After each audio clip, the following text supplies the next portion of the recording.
Cinema అయితే చాలా బాగుందండి.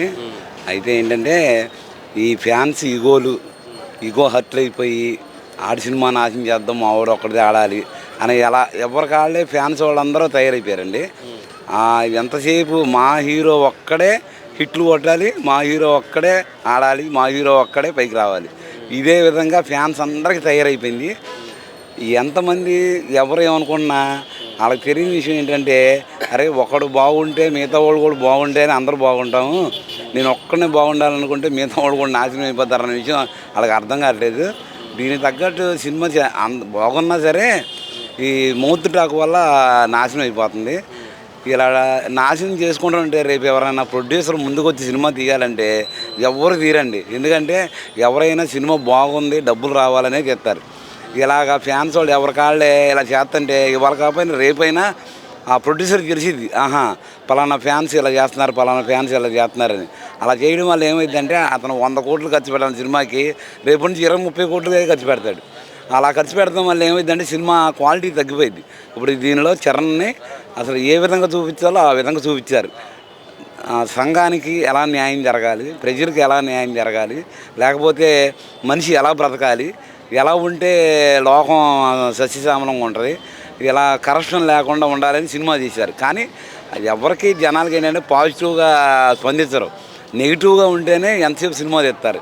ఆడిని పొడిచామా, ఈయన్ని కాల్చామా, నరికామా, అలా ఉంటేనే సినిమాలు చూస్తున్నారు. సరే అది ఒక అందుకు అతని ఇష్టం చూస్తారు. కానీ ఈ మధ్యలో 100 కోట్లు పెట్టి సినిమాలు తీస్తుంటే ఈ పైరసీ ఒకటి వచ్చేసిందండి. దానివల్ల ఏమవుతుందంటే ఇప్పుడు వచ్చే బస్సుల్లో నిన్న రిలీజ్ అయిన సినిమా ఇవాళ వచ్చే బస్సుల్లో ఆల్రెడీ పెన్ డ్రైవ్లో పెట్టి గేమ్ చేంజర్ సినిమా చూసుకుంటూ వస్తున్నారు. ఇంకా అలా ప్రొడ్యూసర్కి ఇక డబ్బులు ఎక్కడి నుంచి వస్తాయండి. అలాగా అనుకుంటే కనుక అతను కూడా ఏం చేస్తాడు, సినిమాలు తీయడు. ఇదేదో పైరసీ బాగుందని చెప్పి అతను కూడా 100 కోట్లు పెట్టుకొని ఎవడు సినిమా తీస్తే ఆడి సినిమా దగ్గరికి వెళ్ళిపోవడం, ఆ పైరసీ హక్కులు కొనుక్కోవడం, లేకపోతే ఆడే వెబ్సైట్ పెడతాం, ఆడే ఇలాగా చేస్తూ ఉంటే అంత సినిమా ప్రపంచం కాదు, అన్నిట్లో అన్ని వ్యవస్థల్లో తప్పులు జరిగిపోతాయండి. అందరూ గమనించాల్సింది ఏంటంటే ఎవరైనా సరే అంత న్యాయంగా లేకపోయినా సరే కొంత పోలీసు వాళ్ళు ఆడు చచ్చిపోయారు, వీళ్ళు చచ్చిపోయారు, దీనికి ఇది రేట్లు తగ్గించని అనడం కాదు. ఎక్కడ తప్పు జరుగుతుంది, ఈ పైరసీని ఎలాగ నాశనం చేయాలి, ఇలా వెబ్సైట్ వాళ్ళని ఎలా పట్టుకోవాలి, ముందు కనీసం 1-10 రోజులైనా కంట్రోల్ చేయగలిగితే ఆ నిర్మాత కొంచెం బయటపడి మళ్ళీ ఇంకో సినిమా కోసం ఆలోచిస్తాడు. ఇప్పుడు మీరు చూసుకోండి, ఎక్కువ మంది నిర్మాతలు ఉండరు ఇంత 100 కోట్లు ఖర్చు పెట్టేవాళ్ళు. అలాంటి వాళ్ళు ఉన్న నలుగురిలో మనమే నాశనం చేసుకుంటున్నాం. తర్వాత క్వాలిటీ సినిమాలు రావు. శంకర్ లాంటి డైరెక్టర్ తీయాలన్నా కనీసం 200-300 కోట్లు కావాలి. అలాంటి డైరెక్టర్లు దొరుకుతారు. మిగతా వాళ్ళకి ఇచ్చినా చేయలేరు. అలా హ్యాండిల్ చేసే వాళ్ళకి అందరూ ప్రేక్షకులు అందరూ పోలీసు వాళ్ళందరూ ఇలాంటి తప్పుల్ని లెక్క చేయకుండా ముందు అన్నిటినీ సరిచేయాలని మేము అనుకుంటున్నామండి. పైరసీకి సంబంధించిందంటే ఇప్పుడు ఎర్లీ మార్నింగ్ షో 4 o'clock వేసినా సరే, 8 o'clock వేసినా సరే, నెక్స్ట్ డే మార్నింగ్ 10 o'clock కల్లా మనం ఐబమ్లో కానీ మూవీ రూల్స్లో కానీ దేంట్లోనే వచ్చేస్తుంది. ఇప్పుడు దాన్ని చేయాలంటే అది ఎవరి వల్ల అయితో వాళ్ళే చేయాలి. అది మ్యాక్సిమం అవ్వదు. అది చేయాలంటే ఎక్కడి నుంచైనా చేయగలరు, ఏదైనా చేయగలరు. పైరసీ అనేది ఆపుతామని అది ఎవరి వల్ల కావట్లేదు. అది ఒక్కసారి ప్రచారం కూడా కావాలని నెగిటివ్ ప్రచారం అంటే అది కావాలని చేసిందే, చేయకుండా అనేది ఎవరు లేరు. అది మ్యాక్సిమం ఇప్పటికైనా సరే వాళ్ళు ఇన్స్టాలో కానీ ట్విట్టర్లో కానీ ఏదైనా సరే నెగిటివ్గానే చెప్తున్నారు, కానీ ఏ రోజు పాజిటివ్గానే చెప్పింది లేదు. ఒకటి సార్, ఎవరైనా సరే మెగా ఫ్యామిలీ నుంచి ఎక్కడి నుంచి వచ్చారో అది గుర్తుపెట్టుకోవాలి. ఎవరు తెచ్చారో పైగా అది గుర్తుపెట్టుకోవాలి. అన్నీ మర్చిపోయి నేనే తోపు నేనే మోటు అంటే కుదరదు. కోట్లు వచ్చేసినట్టు ఇప్పుడు ఏమైంది, ఆఖరికి కోట్ల చుట్టూ తిరుగుతున్నాడు. అది 2000 కోట్లు వచ్చినాయి, 3000 కోట్లు వచ్చినాయి అంటే ఏం లాభం సార్, ఏం లాభం లేదు. ఇప్పుడు ఏమైంది, ఆఖరికి కోట్ల చుట్టూ తిరుగుతున్నాడు అదే కోట్లు వేసుకొని. దానివల్ల వాళ్ళు కూడా అర్థం చేసుకోవాలి. దాని గురించి వాళ్ళు ఒక్కసారి మాట్లాడి చేసుకుంటే వాళ్ళకే మంచిది. లేదంటారా, ఇది ఎక్కడి వరకు వెళ్ళిద్దో అక్కడి వరకు వెళ్ళిద్ది. ఏదైనా సరే దేనికైనా సిద్ధం. అది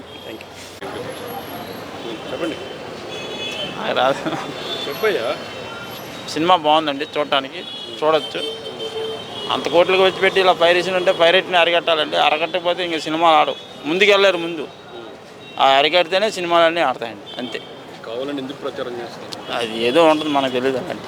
ఓన్లీ మెగా ఫ్యామిలీ ఆపాలంటే కష్టం అండి, చెప్తున్నాను అంతే. జై జై పవర్ స్టార్. అన్న కోణిదేల మెగాస్టార్ చిరంజీవి అంటే నేను పెద్ద అభిమాని, కానీ మెగాస్టార్ పవర్ స్టార్ అంటే నాకు ఇంకా అభిమాని. కానీ ఇప్పుడు వచ్చిన హీరోలు మొదటి పేరు చెప్పుకున్నారు, ఇప్పుడు చెప్పేకి నేను సింగల్గా వచ్చినానంటే ఎలాగా? ఫస్ట్ వాళ్ళ మామ, ఆ తర్వాత అందరూ. అది నచ్చింది. ఇప్పుడు mega power star global star అయినారు రామ్ చరణ్ గారు. ఇది మంచి మూవీ లేదన్న, భలే ఉంది మూవీ. ఒకసారి మీరు వచ్చి చూడండి, తెలిసిపోతుంది. ఇది వేకనే అభిమానులతో నుంచి చెడుపుతుండారు, కానీ మూవీ మాత్రం ఎక్సలెంట్. వచ్చి బేకైతే చూడండి మీరు. Okay, thank you. కావాలని ప్రచారం చేస్తుంటారు, ఇది మాత్రం నిజమే. Thank you. అభిమానులే కాదు, ఎవరైనా కానీ, ఏ మనుషులైనా కానీ ఈ సినిమా గురించి ఎంత నెగిటివ్ టాక్ చేయాలని చూసినా వాళ్ళకి పాజిటివ్ టాకే అయింది. ఈ సినిమాకి మంచిగా జరిగింది. ఇది నేను చూడటం 3వ సినిమా. ఇలా చూస్తూనే ఉంటాం మేము సినిమా. మీరు ఎంత చేసినా ఏం సినిమా ఆగదు, అది గుర్తుపెట్టుకోండి. నెగిటివ్ ఇంకా ఇప్పటితో అయిపోద్ది. ఇది ఇంకా సినిమాలు ఉంటాయి, తదనంతరం మరీ సినిమాలు ఉంటాయి, గుర్తుపెట్టుకోండి. ఒక్కొక్కరు యూట్యూబ్లో మేము చూస్తున్నాం, ఎవరు ఇష్టానుసారంగా వాళ్ళు మాట్లాడేస్తున్నారు. ఇది కరెక్ట్ కాదు. కావాలనే ప్రచారం చేస్తున్నారు, ఇది అందరికీ తెలుసు. కానీ ఏం చేసినా మీరు అవ్వదు. వాళ్ళ మీద, మెగా ఫ్యామిలీ మీద ఉండే ప్రేమ అభిమానాలు ఎప్పటికీ తగ్గవు. మీరు ఇప్పుడు వచ్చి మధ్యలో ఇవన్నీ చేస్తూ ఉంటే కుదరదు. నేను చనిపోయినా సరే నా వచ్చే పిల్లలంతరం వాళ్ళు కూడా ఇలాగ చూస్తుంటారు. మంచి ఫ్యామిలీని ఎవరైనా సమాజంలో చూస్తారు. కొనేద్దాలంటే ఎప్పటికైనా చూస్తారు. పవన్ కళ్యాణ్ ఎవరికి హాని చేయడు. సినిమాకి ప్రతి సినిమాకి పర్మిషన్ ఇచ్చాడు.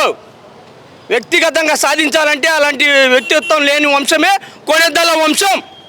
గుర్తుపెట్టుకోండి మీరు. జై జనసేన, జై పవన్ కళ్యాణ్, జై చరణ్ బాబు. మూవీ బాగుంది. అంటే ఎక్కువ ఎక్స్పెక్టేషన్స్ పెట్టుకుంటే కొంచెం తక్కువ అనిపించచ్చు, బట్ బోరింగ్ అయితే ఎక్కడ లేదు. ఫస్ట్ నుంచి లాస్ట్ దాకా అంత బాగుంది. అది కొంతమంది కావాలని చేస్తున్నారు, మరి నాకు తెలియదు.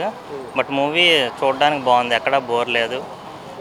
సాంగ్స్లో కొంచెం మ్యూజిక్ కొంచెం బెటర్గా ఉండవచ్చు, కాకపోతే ఫ్లాష్ బ్యాక్లో వచ్చే సాంగ్స్ అన్నీ బాగున్నాయి. ఇంకో సాంగ్ ఒకటి మిస్ అయింది, అది తర్వాత యాడ్ చేస్తా అంటున్నారు. మరి అది ఉంటే కొంచెం బాగుంటుంది. శంకర్ ఓకే, అంటే రీసెంట్గా వచ్చిన మూవీస్ కన్నా ఇప్పుడు బెటర్ ఆయనవి. ప్రతిసారి ఓల్డ్తో మనం కంపేర్ చేసుకోలేము కదా. ప్రజెంట్ ఉన్న జనరేషన్ ప్రకారం అంతే బాగానే ఉంది. అంతా ఎక్కడ ల్యాగ్ అనిపించదు, బోర్ అనిపించదు. ఓవరాల్గా చూడొచ్చు. ఫ్యాన్స్ అయితే 2-3 టైమ్స్ చూడొచ్చు. మామూలు ఆడియన్స్ 1 టైం చూడొచ్చు. ఫ్యామిలీస్ అందరూ చూడొచ్చు. పక్కా మాస్ అలా ఏమి ఉండదు. Class character, IAS character, so అంతా బాగుంది. సింపుల్గా బాగుంది. చూసారా? సినిమా అయితే చాలా బాగుంది. యాజ్ ఏ ప్రభాస్ ఫ్యాన్గా చెప్తున్నారు, రామ్ చరణ్ సినిమా చాలా బాగుంది. అండ్ రామ్ చరణ్ యాక్టింగ్ కూడా చాలా బాగుంది. హై ఎక్స్పెక్టేషన్స్ లేకుండా, కేజీఎఫ్ లెవెల్ ఎక్స్పెక్టేషన్స్ లేకుండా మంచిగా ఒక సినిమా చూడడానికి వెళ్తే రియల్గా చాలా ఎంజాయ్ చేస్తారు. రామ్ చరణ్ యాక్టింగ్ చాలా బాగుంది. అంటే ఎక్స్పెక్టేషన్స్ లేకుండా వెళ్ళాలి. అందరూ ఏంటంటే గేమ్ చేంజర్ అనగానే ఏదో బాహుబలి అంటే కేజీఎఫ్ లెవెల్ ఎక్స్పెక్టేషన్ పెట్టుకుని వెళ్తున్నారు. ఎక్స్పెక్టేషన్ లేకుండా ఫ్యామిలీ తేలండి. నాకైతే రామ్ చరణ్ యాక్టింగ్ అయితే చాలా బాగా నచ్చింది. శంకర్ మార్కింగ్ అంటే అవన్నీ అంటే వాటి గురించి వెళ్ళొద్దు మీరు. శంకర్ పేరుతోనూ రామ్ చరణ్ పేరు గురించి వెళ్ళొద్దు. ఎక్స్పెక్టేషన్స్ లేకుండా మంచి సినిమా కోసం వెళ్ళండి. చాలా రామ్ చరణ్ యాక్టింగ్ అయితే చాలా బాగా నచ్చింది. ఒక ప్రభాస్ ఫ్యాన్గా చెప్తున్నా, రామ్ చరణ్ యాక్టింగ్ బాగా నచ్చింది నాకు. సూపర్. అగ్రదర్శకుడు శంకర్ దర్శకత్వంలో రామ్ చరణ్ హీరోగా సంక్రాంతి కానుకగా రిలీజ్ అయిన గేమ్ చేంజర్ చిత్రానికి సంబంధించిన ఒక సంచలనమైన న్యూస్ బయటకు వచ్చింది. గేమ్ చేంజర్ చిత్రంపై కుట్ర జరిగినట్లుగా సైబర్ క్రైమ్ పోలీసులకు చిత్ర నిర్మాణ సంస్థ ఫిర్యాదు చేసింది. ప్రధానంగా చూసినట్టయితే ఈ నెల 10వ తారీఖున వరల్డ్ వైడ్గా గేమ్ చేంజర్ సినిమా రిలీజ్ అయింది. రిలీజ్ అయిన తర్వాత సినిమాకు సంబంధించి ఒక నెగిటివ్ టాక్ ప్రచారం పెద్ద ఎత్తున జరగడం జరిగింది. ఏదైతే సోషల్ మీడియా వేదిక కూడా ఒక ముఠ ఈ సినిమాకు సంబంధించి నెగిటివ్ ట్రోల్స్ చేసినట్లుగా ఇప్పటికే ఈ నిర్మాణ సంస్థకు కొన్ని ఆధారాలు వచ్చాయి. ఆ నిర్మాణ సంస్థకు వచ్చిన ఆధారాల కారణంగా ప్రస్తుతం సైబర్ క్రైమ్ పోలీసులకు ఫిర్యాదు చేశారు. ఎందుకంటే వేల కోట్ల రూపాయలు ఖర్చు పెట్టి 100 కోట్ల రూపాయలతో ఈ సినిమాని రిలీజ్ చేసిన నేపథ్యంలో సినిమాకి సంబంధించి ఒక ముఠ సభ్యులు పూర్తి స్థాయిలో సోషల్ మీడియాలోని ట్రోల్ చేసినట్టుగా తెలుస్తుంది. సినిమా రిలీజ్ అయిన రోజే ఇందుకు సంబంధించిన పైరసీ కూడా ప్రస్తుతం సోషల్ మీడియాలోని ప్రత్యక్షమైంది. అయితే మొత్తం ఒక పన్నాగంగా, ఒక కుట్రగా, ఒక ప్లాన్గా గేమ్ చేంజర్ మూవీకి సంబంధించి నెగిటివ్ ప్రచారంతో పాటు నెగిటివ్కి సంబంధించిన ఈ సినిమాకి సంబంధించి ప్రతి అంశాన్ని కూడా సోషల్ మీడియా వేదికగా ప్రజల్లోకి తీసుకున్నట్లుగా ఇప్పటికే నిర్మాణ సంస్థలు ఒక క్లారిటీకి వచ్చాయి. అందులో భాగంగానే సైబర్ క్రైమ్ పోలీసులకు కూడా ఫిర్యాదు చేసినట్టు తెలుస్తుంది. అయితే ఎవరైతే ఈ 40 సభ్యులకు సంబంధించిన ముఠా ఎవరైతే ఉన్నారో వాళ్ళు ముందుగానే ఈ నిర్మాణ సంస్థ ఏదైతే ఉందో ఆ సంస్థకు సంబంధించిన ప్రతినిధులతో మాట్లాడడానికి తెలుస్తుంది. తమకు కొన్ని వందల కోట్ల రూపాయలకు సంబంధించిన డబ్బులు ఇవ్వకపోతే ఖచ్చితంగా ఈ సినిమాకు సంబంధించి నెగిటివ్ ప్రచారం చేస్తామో, సినిమాకు సంబంధించి ఏదైతే ఉందో పైరసీని కూడా బయటికి తీసుకెళ్తామంటూ కూడా బెదిరించినట్లుగా తెలుస్తుంది. ఈ నేపథ్యంలోని సినిమాకు సంబంధించిన నిర్మాణ సంస్థ లొంగకపోవడంతో ఈ విధంగా సినిమా రిలీజ్ అయిన రోజే నెగిటివ్ ప్రచారం చేయడం, దాంతోపాటు పైరసీని బహిర్గతం చేసినట్లుగా సినిమాకు సంబంధించిన నిర్మాతలు భావిస్తున్నారు. ఈ ముఠాకు సంబంధించి ఇప్పటికే సైబర్ క్రైమ్ పోలీసులకు ఫిర్యాదు అయిన నేపథ్యంలోని వీళ్ళు అకౌంట్స్ ఎక్కడి నుంచి ఎటువంటి అకౌంట్ యాక్టివిటీతోని వీళ్ళు పనిచేస్తున్నారు అనే దానిపై కూడా ఒక సమాచారం తీసుకోవడం జరిగింది. ప్రధానంగా ఇండియాతో పాటు అబ్రాడ్ నుంచి వీళ్ళు ఈ అకౌంట్స్ని క్రియేట్ చేసి యాక్టివేట్ చేసినట్లుగా సైబర్ క్రైమ్ పోలీసులు గుర్తించారు. ఇందులో ప్రధానంగా అల్లు అర్జున్కి సంబంధించిన ఫ్యాన్స్ ఉన్నట్లుగా తెలుస్తుంది. వీళ్ళు ఇప్పటికే అల్లు ఆర్మీ పేరుతోని పెద్ద ఎత్తున అల్లు అర్జున్పై నెగిటివ్ని పూర్తిగా తిప్పికొడుతున్నారు. ఇటీవల పుష్ప 2 సినిమా సందర్భంగా కూడా అల్లు ఆర్మీ పెద్ద ఎత్తున పనిచేసింది ఉంది. ఈ నేపథ్యంలో ప్రస్తుతం రామ్ చరణ్ టార్గెట్గా, గేమ్ చేంజర్ సినిమా టార్గెట్గా ఈ విధంగా ప్రచారం చేయడం ద్వారా పూర్తి స్థాయిలోని నెగిటివ్ తీసుకురావడం, దాంతోపాటు సినిమాకు సంబంధించి రామ్ చరణ్ ఇమేజ్ డ్యామేజ్ చేసేందుకు కూడా కుట్ర చేసినట్లుగా నిర్మాణ సంస్థలు భావిస్తున్నాయి. ఈ నేపథ్యంలోనే వీళ్ళు ఎక్కడి నుంచి యాక్టివేట్ చేశారు, ఎక్కడి నుంచి అకౌంట్స్ క్రియేట్ చేశారు, ఏ విధంగా నెగిటివ్ చేశారు, ఎందుకు చేయాల్సి వచ్చిందనేదానిపై కూడా పూర్తికి సంబంధించిన ఫిర్యాదును సైబర్ క్రైమ్ పోలీసులకు ప్రస్తుతం నిర్మాణ సంస్థ ఇచ్చిన పరిస్థితి కనబడుతుంది. ఇది ఇప్పుడే కాదు, మన గతం కూడా చూసినట్టయితే ముందు నుంచి అల్లు అర్జున్ అభిమానులు అట్లాగే మెగా అభిమానుల మధ్య సోషల్ మీడియా వేదిక కూడా వారు కొనసాగుతుంది. ప్రధానంగా పుష్ప 2 సినిమాకు సంబంధించిన రిలీజ్ సమయంలో కూడా ప్రధానంగా అల్లు ఫ్యాన్స్తో పాటు మరోపక్క మెగా ఫ్యామిలీకి సంబంధించిన ఫ్యాన్స్ పరంగా కూడా సోషల్ మీడియాలో పెద్ద ఎత్తున వార్ జరిగింది. ఇద్దరు పరస్పర విమర్శలు చేసుకున్నారు, పరస్పర నెగిటివ్ పోస్టులు కూడా పెట్టుకున్నారు. ఈ నేపథ్యంలోని గతంలో మెగా ఫ్యాన్స్ సంబంధించి ఏదైతే నెగిటివ్ ప్రచారం చేశారో దానికి కౌంటర్గా గేమ్ చేంజర్పై పూర్తి స్థాయిలోని వాళ్ళు కుట్ర చేశారు అనేది ప్రధానంగా వినిపిస్తున్న మాట. ఈ నేపథ్యంలోనే సినిమా రిలీజ్ ముందు నుంచే ఈ విధంగా ఒక వ్యూహాత్మకంగా ఒక ప్లాన్తోని గేమ్ చేంజర్ని టార్గెట్ చేసినట్టు తెలుస్తుంది. కొన్ని తప్పుడు అకౌంట్లను క్రియేట్ చేసి సోషల్ మీడియాలోని పెద్ద ఎత్తున ప్రచారం చేయడంతో పాటు ఈ సినిమాకు సంబంధించిన నిర్మాణ సంస్థలను బెదిరించడం, దాంతోపాటు సినిమా రిలీజ్ అయిన తర్వాత పరస్పర విమర్శలు ఏదైతే ఉందో సినిమాకు సంబంధించి నెగిటివ్గా ప్రచారం చేయడం, సినిమాలో ఏమీ లేదు, ముందు నుంచి లాస్ట్ వరకు బోరు కొడుతుంది, ఏదైతే ఉందో గతంలో ఏ విధంగా పొలిటికల్ సెటరిక్ మూవీలు ఉన్నాయో ఆ తరహానే ఉంది, శంకర్కి సంబంధించిన డైరెక్షన్ ఏమీ లేదు అంటూ కూడా పూర్తి స్థాయిలోని ఒక నెగిటివ్ ప్రచారాన్ని వీళ్ళు సోషల్ మీడియాగా చేశారు అనేది మాత్రం నిర్మాణ సంస్థ గుర్తించినట్టుగా తెలుస్తుంది. ఈ నేపథ్యంలోనే ఎవరైతే ఇందుకు సంబంధించిన నెగిటివ్ ప్రచారం చేశారో పనిగొట్టుకుని గేమ్ చేంజర్ను ఎందుకు టార్గెట్ చేశారు అని దానిపై కూడా సైబర్ క్రైమ్ పోలీసులు దుస్సారిచ్చారు. మనకున్న సమాచారం ప్రకారం నిర్మాణ సంస్థకు సంబంధించిన కొంతమంది ప్రతినిధులు పూర్తి ఫిర్యాదును ప్రస్తుతం ఏదైతే ఉందో ఇందుకు సంబంధించిన సైబర్ క్రైమ్ పోలీసులు ఇచ్చినట్టు తెలుస్తుంది. సైబర్ క్రైమ్ పోలీసులు ప్రస్తుతం ఈ సినిమాకు సంబంధించి కూడా ఒక ప్రచారం చేస్తున్నారు. ఇదిలా ఉంటే సినిమాకు సంబంధించిన తొలి రోజే పైరసీ బయటికి రావడం ఒక్కసారిగా అందరూ షాక్ అయ్యారు. ఎందుకంటే శంకర్ దాంతోపాటు రామ్ చరణ్ నేతృత్వంలోని దాదాపు 5 సంవత్సరాల పాటు కొన్ని వందల కోట్ల రూపాయల వరకు పెట్టి కూడా ఈ సినిమాను నిర్మించారు. నిర్మించిన తర్వాత మొదటి రోజే మొదటి షో అయిన వెంటనే బెనిఫిట్ షో నైట్ 1 గంటకి వేయటం జరిగింది. 1 గంట షో తర్వాత వెంటనే ఇందుకు సంబంధించిన పైరసీ ఇప్పుడు సోషల్ మీడియాలో వెంటనే ప్రత్యక్షమైంది. ఇది చూసినట్టయితే ఒక కుట్రపరంగా ఈ అంశాన్ని ప్రస్తుతం నిర్మాణ సంస్థలు భావిస్తున్నాయి. ఈ నేపథ్యంలో ఎవరు పనిగొట్టుకుని ఈ విధంగా ప్రచారం చేశారనే దానిపై కూడా ప్రస్తుతం సైబర్ క్రైమ్ పోలీసులకు ఫిర్యాదు చేసిన నేపథ్యంలో వెంటనే సైబర్ క్రైమ్ పోలీసుల బృందం రంగంలోకి దిగింది. మొత్తం వివిధ అకౌంట్లో ఇటు ఇండియాతో పాటు ఓవర్సీస్ వేదికగా ఈ విధంగా ప్రచారం చేశారు. ప్రధానంగా పనిగొట్టుకుని ప్రచారం చేశారు.